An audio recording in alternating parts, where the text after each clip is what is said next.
পুলিশের একটা ছিচকে মাস্তান ধরতে ৫৭ দিন লাগলো। তাহলে রাঘব বোয়ালদের তো পুলিশ কোনোদিনই ধরবে না। দিলীপ ঘোষ ইকো পার্কে মর্নিং ওয়াক করতে করতে এমনই বললেন। আরও বেশ কিছু স্বভাবসিদ্ধ ভঙ্গিতেই চাঁচাছোলা প্রতিক্রিয়া জানিয়েছেন তিনি। শোনাবো আপনাদের, সঙ্গে থাকুন। তিনি বলছেন, নেতারা বলছেন ১ সপ্তাহ, পার্টির নেতারা ঠিক করে দিচ্ছেন কাকে কখন ধরতে হবে। ওখানকার মানুষ নিরন্তর লড়াই করছেন, সাধারণ মানুষের দাবি অবশেষে পুলিশ মেনেছে। শুভেন্দু অধিকারী বলে দিয়েছেন, খবর ছিল, এটা সবাই জানে। সর্বভারতীয় চাপের জন্যই পুলিশ গ্রেপ্তার করতে বাধ্য হয়েছে। সারা দেশ জুড়ে ন্যাশনাল চ্যানেলে এই নিয়ে চর্চা হচ্ছিল। মুশকিল ছিল, পুলিশই ধরেছে, পুলিশের হাতেই ছিল। আমরা গোড়া থেকেই বলছিলাম যে পুলিশ জানেও কোথায়।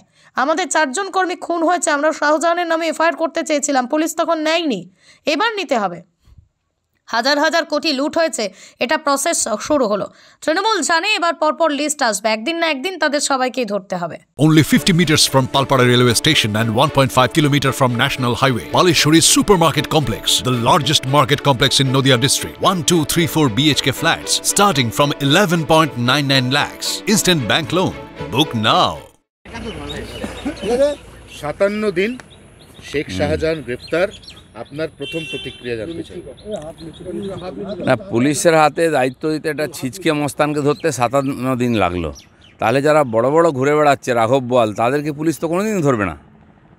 নেতারা বলছিলেন 1 সপ্তাহ 2 সপ্তাহ, আমি জানি না পুলিশ প্রশাসন তারা কি করছে।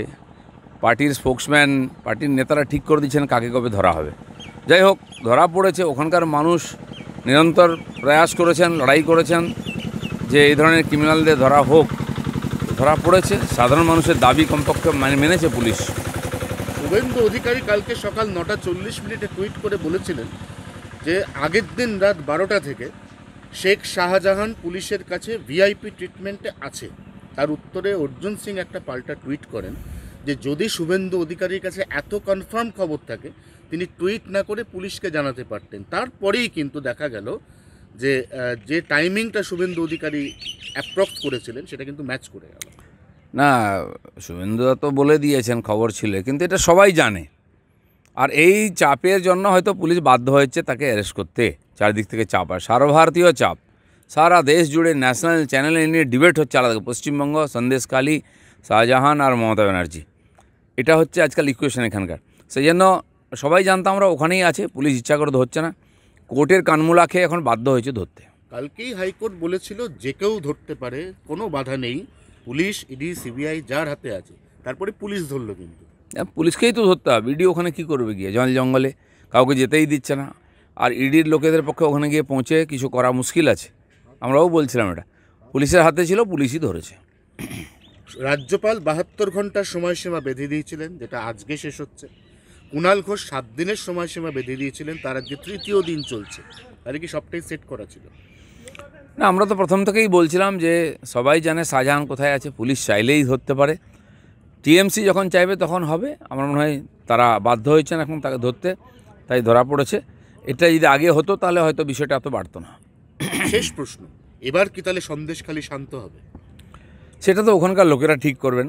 যাদের জমি বাড়ি নিয়ে নিচ্ছে সেটা তো ফেরত চাই, যাদের কাছ থেকে টাকা নিয়ে নিচ্ছে, যাদের 100 দিনের কাজের টাকা নিয়ে নিচ্ছে, বাড়ির টাকা নিচ্ছে, শৌচালয়ের টাকা নিয়েছে, বছরের বছর লুট হয়েছে, ভেড়ি লুট হয়েছে, তো সেগুলো তো মানুষ ফেরত চাইবেই, কারণ মানুষ তার জন্য সাফার করেছে। আমাদের 4 জন কর্মী ওখানে খুন হয়েছে, তার এফআইআর পর্যন্ত নেয়নি, আমরা শাহজাহানের নামে কেস করেছিলাম, সেগুলো নিতে হবে, তবে মানুষ শান্ত হবে। তা নাহলে কী আছে, জায়গায় জায়গায় এরকম অন্যায় অত্যাচার চলছে, আন্দোলন হবে, একজন কাউকে ধরে নেবে, তারপরে চাপা পড়ে যাবে, তা নয়। বা টাকা ফেরত দিয়ে দিল, চাপা পড়ে যাবে। তো হাজার হাজার কোটি টাকা লুট হয়েছে, টাকা ফেরত দিয়ে যদি বেঁচে যায় তাহলে অপরাধীরা তো কোনোদিন বন্ধ করবে না, আরও অপরাধ বাড়তেই থাকবে। অপরাধীদের সাজাও দিতে হবে। আপনি হ্যাপি না? এটা প্রসেস শুরু হলো, এরকম বহু নাম আসবে। এই যে আনাকানি করছে, ধরতে চাইছে না টিএমসি, তার কারণ ওরা জানে পরপর লিস্ট আসবে, তাহলে সবাইকেই ধরতে হবে, আর ধরতেই হবে একদিন না একদিন। তাহলে মিনা খাঁ যে এলাকা থেকে গ্রেফতার করা হয়েছে পুলিশ সূত্রে যেটা জানা যাচ্ছে, অর্থাৎ শেখ শাহজাহানকে ওই এলাকাতে পুলিশই কি আদর যত্ন করে রেখেছিল? দেখুন, বাকিদের জন্য ওখানে যাওয়া আসা বন্ধ, কিন্তু সন্দেশখালী থেকে মিনা খাতে কী করে এলো শাহজাহান? তো পুলিশের সমস্ত জানা ছিল, আর পুলিশ না জানলে আসতেও পারে না, পুলিশ ধরতেও পারে না। ওকে দাদা, থ্যাংক ইউ। নদিয়া জেলার সবথেকে বড় বিল্ডার্স চাকদার মা মনসা বিল্ডার্স রড ও সিমেন্টের পাইকারি ও খুচরো বিক্রেতা।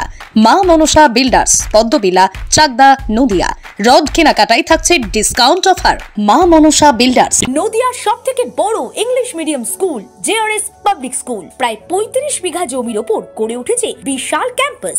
নার্সারি থেকে শুরু করে উচ্চ মাধ্যমিক, ITI college, law college, BEd college, ভর্তি চলছে। JRS public school. কোথায় ইনভেস্ট করবেন, কেন করবেন, বুঝতে পারছেন না তো? সঠিক গাইডলাইন পেতে আজই আসুন নদিয়ার চাকদাতে নিবেদিতা প্রাইভেট লিমিটেডে। Nivedita private limited, marketing and distribution service. Balcony বা সিঁড়ির রেলিং, মডিউলার কিচেন বা ড্রয়িং রুম, এক কথায় আপনার স্বপ্নের বাড়িকে করে তুলুন আরো সুন্দর। Chakdah ply centre, gorgeous look বা কোয়ালিটি সবে 3 number 1 Chakdah ply centre.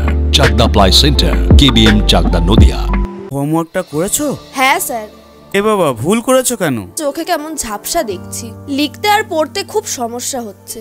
চাকদার modern optics থেকে ভালো চোখের ডাক্তার দেখিয়ে নাও। প্রতিদিন প্রকৃত চোখের ডাক্তার ও দৃষ্টি বিশেষজ্ঞ মডার্ন অপটিক্স চাকদহে। জিও,